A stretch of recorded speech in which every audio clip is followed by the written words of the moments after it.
आप सभी भाई बहनों का प्रश्नोत्तर ज्ञान कक्षा में बहुत बहुत स्वागत है। आज का प्रश्न किसी भाई बंधु ने पूछा है, मंदिर में मन टिकता नहीं है। यूँ तो देखिए, ये सभी स्थितियाँ स्वाभाविक हैं, क्योंकि एक साधारण मनुष्य का मन देखिए मंदिर में ही नहीं, कहीं भी जहाँ जहाँ सात्विक स्थितियाँ होती, चाहे वो सत्संग की स्थितियाँ हो, चाहे ये सात्विक वीडियो को सुनने की भी स्थितियाँ हो, मन टिकता नहीं है। मन टिकता कहाँ है? जहाँ अनादिकाल से टिकने का उसका स्वभाव बना हुआ है। मन विषय भोगों में टिकता है। टिकता क्या है? ये टिका ही हुआ है। इसलिए तो बार बार शास्त्र कहते हैं कि इस टिके हुए मन को परमात्मा में लगाओ, क्योंकि संसार में मन अनादिकाल से टिका हुआ है, रचा हुआ है विषय भोगों के कारण, जिसके फलस्वरूप आपके हमारे जीवन में अनुकूल प्रतिकूल परिस्थितियां जन्म लेती रहती हैं। आपके हमारी क्रियाएं, कर्म, ये अलग अलग स्थितियों में, ये सभी स्थितियां का कुछ ना कुछ प्रभाव आपके हमारे जीवन में दिखाई देता है। और मनुष्य इन ज्ञान में स्थितियों को जब तक समझता नहीं है, तो उसका मन कहीं भी फिर टिकता नहीं। देखिए, जब आप मंदिर जाते हो, अक्सर आप मेहमान बन के जाते हो। हाँ, आप और हम रुकते नहीं। रुकने का अभिप्राय मन के स्तर पर है। यूं तो देखिए, मंदिर का अर्थ भी क्या है? अक्सर मैं तो अपनी चर्चाओं में बार बार इस बात को जोर देकर समझाता हूँ कि शब्दों के अर्थ समझिए। अब मंदिर का ही यदि आप संधि विच्छेद करते हो, तो ये मन के अंदर की स्थिति है। और मन के अंदर की स्थिति का अभिप्राय अंतःकरण से है। और अंतःकरण में यदि आपका हमारा चिंतन विषय भोगों का ही बना हुआ है, देखिए आजकल तो आपके हमारे परिवारों में भी लगभग सभी मनुष्यों के जीवन में 24/7 विषय भोगों की एक लोलुपता को ध्यान, रुचि, रुझान बना रहता है। तभी तो आजकल देखिए, ये 24/7 की जो स्थितियां हैं, सातों दिन 2400 घंटे, देखिए कोई भी मनुष्य इन सत्संग की बातों को क्यों नहीं सुनता? क्योंकि उसके मन के स्तर पर इनका कोई लाभ नहीं दिखता। कि प्रकृति के 3 गुणों में देखिए, तमोगुण से अच्छा तो रजोगुण है, और रजोगुण से अच्छा सतोगुण है। अक्सर हम बार बार कहते रहते हैं, तमोगुण 1, रजोगुण 10 और सतोगुण 100 है। जैसे आप देखिए, 1 का सिक्का, 10 का सिक्का, 100 का नोट। अब 1 के सिक्के को आप और हम कितना महत्व देते हैं? लगभग नहीं के बराबर। और 10 के सिक्के को भी कोई उतना विशेष महत्व नहीं देते, जबकि 100 के नोट को तो अक्सर हम गिनकर अपनी जेब में रखते हैं। ये सभी स्थितियां देखिए, मैं इसलिए समझा रहा हूँ कि किसी तरह बात आपको समझ में आ जाए। क्योंकि टिका हुआ ज्ञान देखिए, जब तक ज्ञान में स्थितियां ये 3 गुणों की आपको में समझ नहीं आती, तब तक फिर ये आपके हमारे जो 3 शरीर है, स्थूल शरीर, सूक्ष्म शरीर, कारण शरीर, देखिए जब आप और हम पदार्थों की दुनिया में ही संसार में खोए रहते हैं, तो इसका अभिप्राय क्या है? कि आपका हमारा जीवन स्थूल शरीर के स्तर पर, तन के स्तर पर ही भागदौड़ करता है। और तन तो देखिए विषय भोगों का ही एक परिणाम है। माता के गर्भ में आपका हमारा जो एक गर्भाकाल की स्थिति है, वो भोग विषयों का ही एक परिणाम है। इनको ज्ञान पूर्वक समझना, ये प्रकृति का एक प्रवाह है। अन्यथा भोगों के दृष्टिकोण से तो मनुष्य को ज्ञान में स्थितियां नजर नहीं आती। लेकिन जब तक आप और हम स्थूल शरीर, सूक्ष्म शरीर, कारण शरीर, इनका क्रमबद्ध ज्ञान समझते नहीं, ज्ञान की कड़ियां जोड़ते नहीं, तो फिर आपको आत्मा और परमात्मा तो देखिए, ये तो बहुत ही सूक्ष्म सत्ताएं हैं। आत्मा ज्ञान स्वरूप है, परमात्मा आनंद स्वरूप सत्ता है। अब इतनी सी बात यदि मनुष्य को समझ नहीं आती, देखिए मात्र शास्त्रों की बातों को ऊपर ऊपर से सुनकर आपके हमारे जीवन में कुछ बदलाव नहीं आता। देखिए, जैसे आप ब्याह शादियों में जाते हो, मेहमान बन के जाते हैं। अब वहाँ कुछ औपचारिकता निभाते हुए खा पी के हम वो वापिस आ जाते हैं। ठीक इसी तरह मनुष्य अपने जीवन में जो कर्मकांड करता है, देखिए कर्मकांड भी तो इसीलिए बनाए गए हैं कि आपका हमारा सतोगुण विकसित हो। सतोगुण विकसित हुए बिना मन मंदिर में कहीं भी देखिए, इन वीडियो में भी टिकेगा नहीं। टिकेगा कहाँ? रजोगुण में। रजोगुण का अभिप्राय संसारी स्थितियों से है। रजोगुण का अभिप्राय संसारी पदार्थों से है। और पदार्थ अपने आप में सभी देखिए तामसी हैं। आपका हमारा शरीर भी देखिए तामसी है। ये पृथ्वी, जल, अग्नि, वायु, आकाश का बना है। और ये जो 5 भोग्य विषय हैं, गंध, रस, रूप, स्पर्श, शब्द, इन सभी स्थितियों का आपका हमारा एक संबंध है। इस संबंध को जब तक आप ज्ञानपूर्वक नहीं समझते, देखिए स्थूल शरीर का जो एक झुकाव है, वो एक विषय भोगों से सजातीय संबंध है। ये संबंध को आप और हम समाप्त कर नहीं सकते, मात्र मर्यादा में रख सकते। और यही मर्यादाओं का पाठ प्रभु श्री राम जी ने त्रेता युग में समझाया था, विभिन्न मर्यादाओं की स्थितियां समझाते हुए। और यही धर्म से जोड़ते हुए भगवान श्री कृष्ण जी ने गीता में अर्जुन के रथ के 5 घोड़ों की स्थितियों को समझाया। देखिए 5 घोड़े के हैं, ये आपके हमारे स्थूल शरीर के 5 तत्व समझो, 5 विषय भोग समझो, 5 ज्ञानेंद्रियां जिनसे आप 5 विषय भोगों का भोग करते हो, और 5 कर्मेंद्रियां जिनसे आप कर्म करते हो, क्रियाएं करते हो। इन सभी 5 की जो एक स्थिति है, इनका संचालन कौन करता है? मन करता है। मन तो सूक्ष्म शरीर का हिस्सा है, और मन का जो बॉस है वो तो बुद्धि है। और बुद्धि जब तक देखिए पढ़ी लिखी नहीं रहती, मन तो देखिए अनपढ़ गवार है। अनपढ़ गवार का अभिप्राय उसके विषय भोगों में एक फिसलन बनी रहती है, और उसको रोकने वाला कौन है? देखिए जैसे बच्चों के माता पिता हैं, ठीक इसी तरह मन का जो एक माता पिता वो बुद्धि है। अब बुद्धि के स्तर पर यदि आपको में ज्ञान नहीं है, बुद्धि का अभिप्राय ज्ञान से है। अब देखिए ना, कभी कभी जो आप गाड़ी चलाते हो, यदि आपको कार चलाने का ज्ञान नहीं है, बुद्धि नहीं है, तो निश्चित रूप से आप कहीं ना कहीं ठोकरे मारोगे, दुर्घटना करोगे। और ठोकरों में, दुर्घटनाओं में पीड़ा के अलावा कुछ नहीं, दुख है। पीड़ा को हो, दुख को, दुर्घटना, ये सब एक ही बात है। इसीलिए तो देखिए आरंभिक स्तर पर जब तक आपको में कार चलाना नहीं आता, तो आपको में कोई एक लाइसेंस सरकारी विभाग से नहीं मिलता। ठीक इसी तरह हम सभी भाई बहन देखिए मनुष्य योनि में है। ये मनुष्य योनि का लाइसेंस भी परमात्मा ने प्रकृति की व्यवस्था में आपको में प्रदान किया है। इस लाइसेंस का, इस योनि के महत्व को आपको में समझना होगा। जब तक आप और हम इस महत्व को समझते नहीं, और महत्व को समझने के लिए आपको ज्ञानमय स्थिति में अपने आप को स्थित करना होगा। बुद्धि को सदा ही ऑन की स्थिति में रखना होगा। बुद्धि ऑन रहने से ही ये मन के ऊपर उसका एक सही नियंत्रण होता है। बुद्धि को ही सही गलत की पहचान है। और यदि आपकी बुद्धि ही देखिए ऑफ है, जैसे घर पे देखिए कम वाट का बल्ब हो, जब बल्ब ही फ्यूज हो गया, अब कुछ लोगों की बुद्धि तो देखिए बिल्कुल ही फ्यूज के बराबर ही है। अज्ञानता की स्थितियां हैं। देखिए अज्ञानता का अभिप्राय तामसी स्थिति से है। जब आप सत्संग करते नहीं है, कानून का उल्लंघन करते रहते हो, शास्त्र विरुद्ध कितने पाप कर्म कर जाता है, तो ये एक अज्ञानता की स्थिति है। इसका अभिप्राय क्या है? कि उसकी बुद्धि का बल्ब फ्यूज हो चुका है। ये बुद्धि का बल्ब फ्यूज होने का मतलब ही ये है कि आज जो वो पाप कर्म कर रहा है, देखिए भविष्य में उनको दुख रूपी परिणामों से गुजरना होगा। ये नीचे की 80 लाख प्रकार की जोनियों का जब तक आप और हम चिंतन नहीं करते, तब तक इन ज्ञानमय स्थितियों का आपको में बोध नहीं होता। देखिए कुल जोनी 84 लाख है। अब 84 लाख प्रकार की जोनियों में इतना बड़ा आंकड़ा 80 लाख प्रकार का, ये नीचे की जोनी है। 30 लाख तरह के पशु, 10 लाख तरह के पक्षी, 11 लाख तक ये कीड़े मकोड़े हैं, 9 लाख तरह के समुद्र में रहने वाले जीव हैं, और 20 लाख तरह की वनस्पति है। अब वनस्पति तो देखिए चल फिर भी नहीं सकती, वो आपके हमारे जीवन का आहार है, भोजन है, वो आपकी हमारी सेवा कर रहे हैं। चाहे देखिए फल सब्जियों के रूप में हो, देखिए आप हम फल खाते हैं, विभिन्न प्रकार की सब्जियां घर जाते हैं, मिर्च मसाले आपकी रसोई में रखे हैं, और भी देखिए दालें हैं।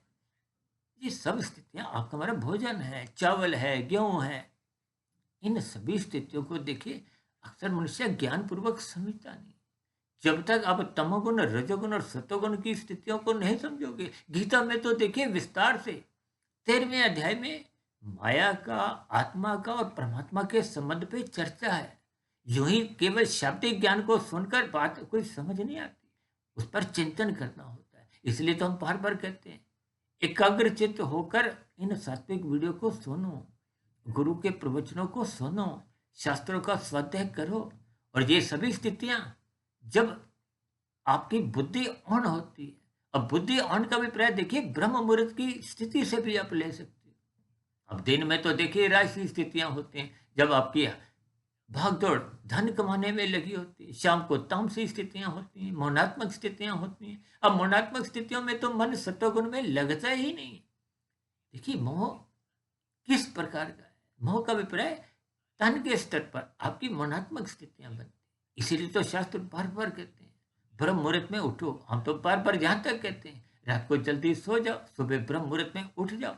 और ब्रह्म मुहूर्त समय विशेष से जितना आप पूर्व उठ जाते हो, उतनी सात्विक स्थिति आपकी मजबूत होने लगती है। इन सभी स्थितियों के आपको अर्थ समझने हैं। देखिए सूर्य निकलने से पूर्व के 2 घंटे 40 मिनट की जो पहले की स्थिति है, उसको ब्रह्म मुहूर्त से जोड़ा गया है। यूँ तो देखिए ये प्रकृति के जो 24 घंटे के प्रतिदिन की जो स्थितियाँ हैं, यूँ तो ब्रह्मांड भी देखिए ये 24 तत्वों का है।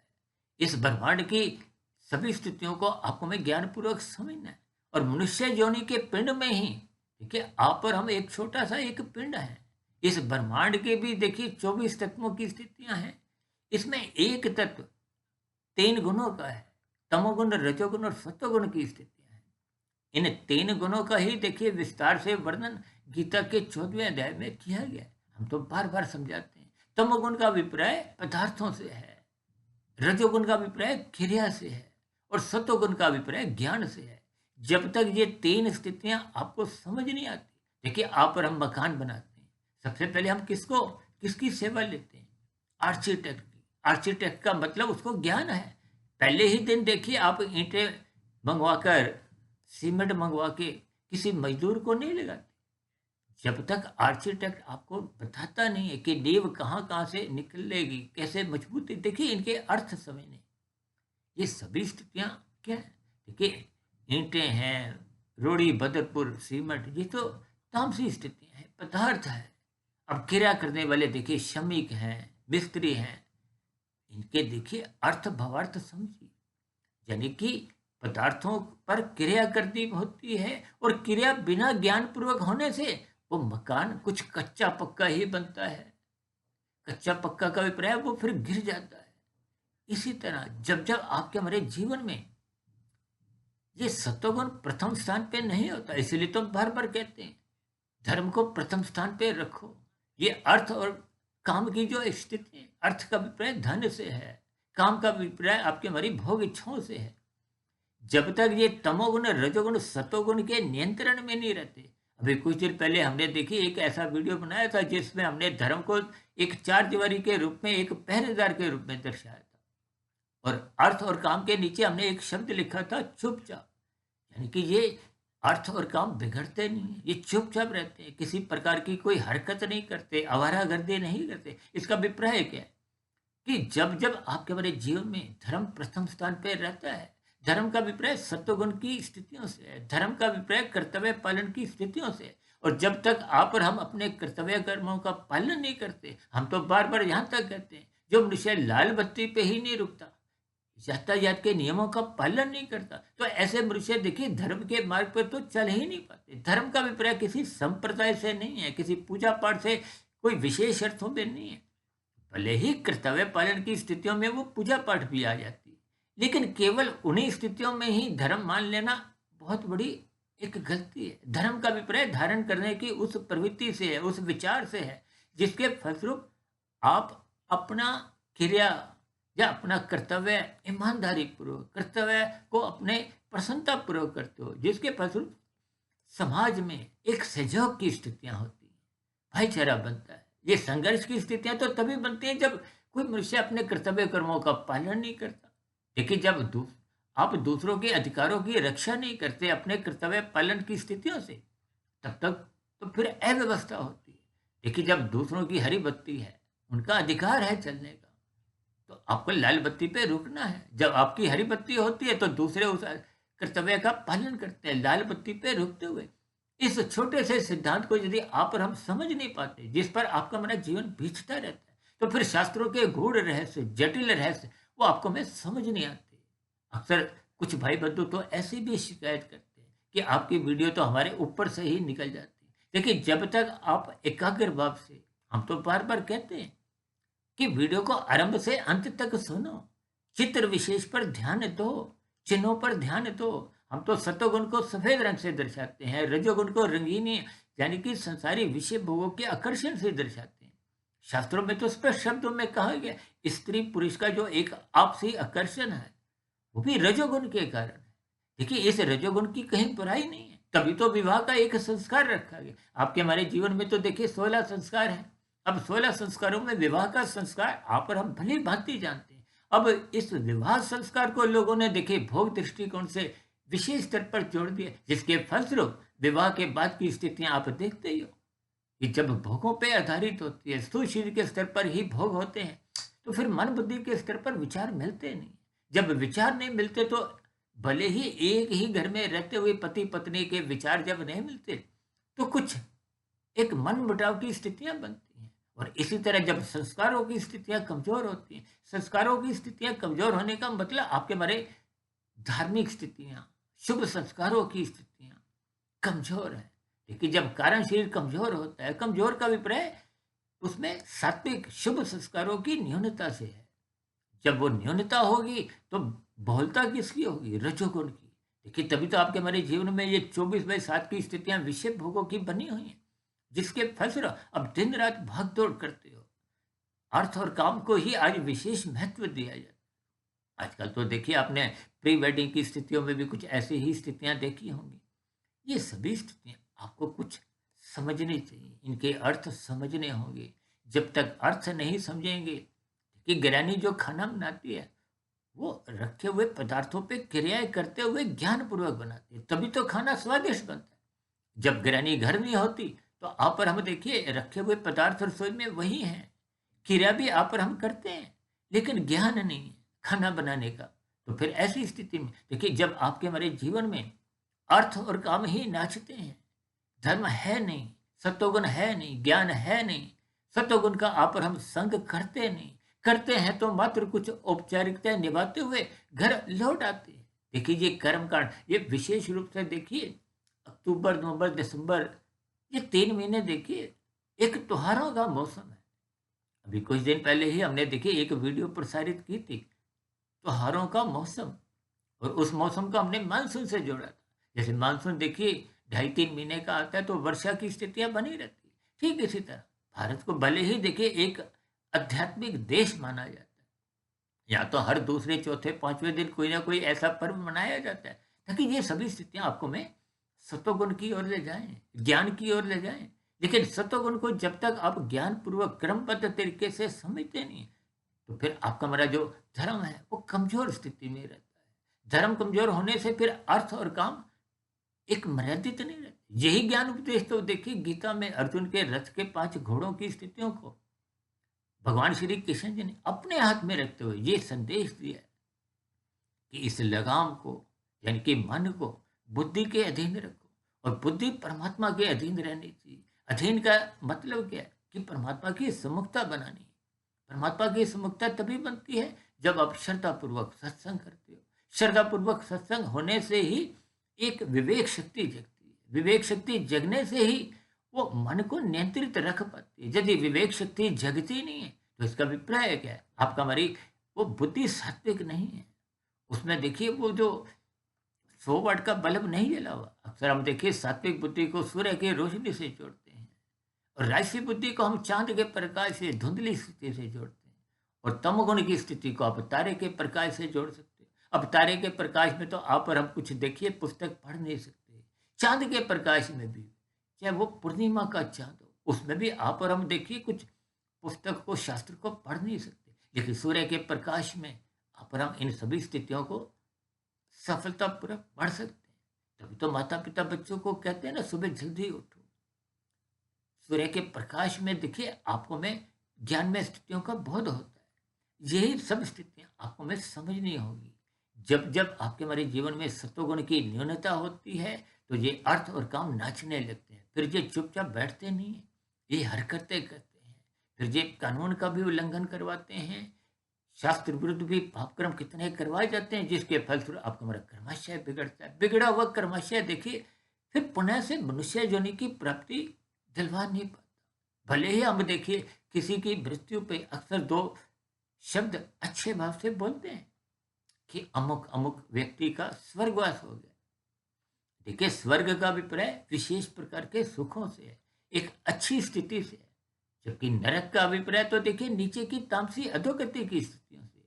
अब देखिए ना, नीचे की अधोगति की स्थितियों में वो 80 लाख प्रकार की योनियों में कितने जीव हैं। अब देखिए, थोड़े दिन पहले देखिए मच्छरों की स्थितियां आप देखते ही हो, दिवाली के आसपास कितने मच्छर होते हैं, एक एक बल्ब पे ही कितने हजारों लाखों एक मच्छर। आप और हम देखते हैं कितने बल्ब हैं, कितने खंबे हैं, कितने शहर हैं। तो इन सभी स्थितियों पर जब आप गुना भाग करोगे तो दिमाग चकरा जाता है। इन सभी स्थितियों को आपको विज्ञान पूर्वक समझना होगा। यानी कि नीचे की 80 लाख प्रकार की जीवनियों में असंख्य जीव है। भले ही देखिए आत्मा तो निश्चित है, वो कभी अधिक नहीं होती, क्योंकि आत्मा तो एक चेतन तत्व है। लेकिन इन सभी स्थितियों के आपको में भावार्थ समझने हैं। मनुष्य जीवन के महत्व को समझना होगा, अन्यथा आपके मरे कर्मों की दिशा में बिगाड़ आने लगता है।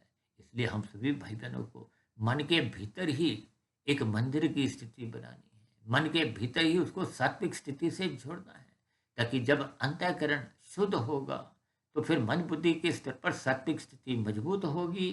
फिर वो कारण शरीर में शुभ संस्कार बनने लगेंगे। जब कारण शरीर में शुभ संस्कार बनना आरंभ हो जाता है तो वो एक आध्यात्मिक उन्नति के दरवाजे खुलने लगते हैं, कर्म योग, ज्ञान योग, भक्ति योग की स्थितियां बनने लगती हैं।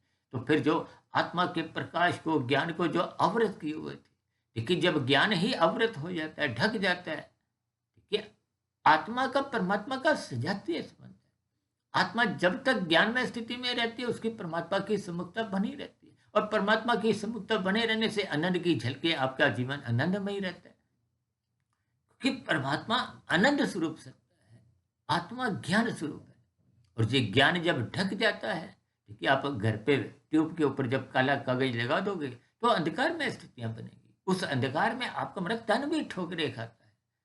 इसी तरह जब मन में ज्ञान का दीपक बुझ जाता है तो फिर ऐसी स्थितियों में वो बुद्धि मन पर नियंत्रण रख नहीं पाती, या यूं क्योंकि मन एक बुद्धि का एक एक जोड़ सा बन जाता है। रहस्य स्थितियों में जब बुद्धि धुंधली होती है तो मन बुद्धि में दोस्ती हो जाती है, और यही दोस्ती जब गहरे तल पे हो जाती है तो फिर मन ही बुद्धि को अपने अधीन बना लेता है। यानी कि जो बॉस है उसको वो अपना कर्मचारी बनाते हुए आजकल जो डिजिटल अपराध होने लगे, हेरा फेरी, चोरी डकैती, ये घोटालेबाजी है, ये बुद्धि से ही होते हैं। बिना बुद्धि के तो देखिए अपराध हो भी नहीं सकते। इसका अभिप्राय क्या है कि मन अब बुद्धि को अपने नियंत्रण में ले लेते, तो फिर स्थितियां कितनी भयानक बन जाती हैं। देखिए इन सभी स्थितियों को मैंने क्रमबद्ध तरीके से मंदिर के अर्थ को ध्यान पूर्वक समझाते हुए, प्रकृति के 3 गुण, आपके हमारे 3 शरीर, आत्मा परमात्मा के संबंध को, जैसे जैसे परमात्मा की प्रेरणा से, गुरुओं के आशीर्वाद से जो जो बात मेरे समझ में आई हुई है, उन बातों को ही मैंने शब्दों की ढाल बनाते हुए आपको समझाने का एक प्रयास किया है। तो मेरी आप सभी भाई बहनों से विनती है, सात्विक स्थिति मजबूत बनाने के लिए ब्रह्म मुहूर्त में उठिए, शास्त्रों का स्वाध्याय कीजिए, गुरु के प्रवचनों को सुनते रहिए, ताकि सात्विक स्थिति मजबूत हो। सात्विक स्थिति मजबूत होने से दिन में जब ये विषय भोगों की संसारी स्थितियां आपके इर्द गिर्द मंडराने लगती हैं तो मनुष्य उन राशि स्थितियों में फिसलता नहीं। फिसलने का अभिप्राय जब जब मनुष्य उन विषय भोगों में गहरे तल पे उतर जाता है तो सतोगुण का पकड़ा हुआ हाथ छूट जाता है, तो फिर वो तमोगुण का हाथ उसके पकड़ में आ जाता है। या यूं को कि देखिए, तमोगुण अज्ञानता की स्थितियां सूर्य के प्रकाश के सामने तो आ नहीं सकती, यानी कि तमोगुण सतोगुण का सामना तो कर नहीं सकता। जब रजोगुण ही सतोगुण का हाथ छोड़ देता है तो फिर ऐसी स्थितियों में, अंधकार में स्थितियां, धुंधली स्थितियों में वो रजोगुण ही आपको में नचाने लगता है, कर्माशय बिगाड़ने लगता है, और बिगड़ा हुआ कर्माशय फिर स्थूल शरीर के मरते ही फिर वो अधोगति की स्थितियां सहज ही बनने लगती हैं। इन सभी स्थितियों को आपको में गंभीरतापूर्वक चिंतन करना होगा। सात्विक स्थिति मजबूत बनाने के लिए ब्रह्म मुहूर्त में उठना होगा, ताकि आपका मेरा रजोगुण नियंत्रित बना रहे, ताकि हम तमोगुण में गिरने ना पाए और अधोगति से बचे। तो ऐसी सभी शुभ स्थितियां, सात्विक स्थितियां आप सभी भाई बहनों के जीवन में भी बने। इन्हीं शुभकामनाओं के साथ चर्चा विशेष का यहीं विश्राम देते हैं। फिर मिलते हैं एक नई प्रश्नोत्तर ज्ञान कक्षा में। तब तक आप सभी भाई बहनों का बहुत बहुत इस वीडियो को सुनने के लिए बहुत बहुत धन्यवाद। और इस सभी स्थितियों को आप जितना जितना गंभीरतापूर्वक लेंगे, उतना उतना ज्ञान का दीपक मन बुद्धि के स्तर पर जलने लगेगा। तो फिर ये मन ही आपका एक मंदिर बन जाएगा, यानी कि फिर वो अंतःकरण में प्रेरणा सात्विक मिलेगी, जो स्थूल शरीर के स्तर पर सात्विक क्रियाओं में ही आपको एक क्रियावंत करेगा। तो ऐसी सभी शुभ स्थितियां बनने के लिए मेरी ओर से आप सभी भाई बहनों को बहुत बहुत शुभकामनाएं। धन्यवाद।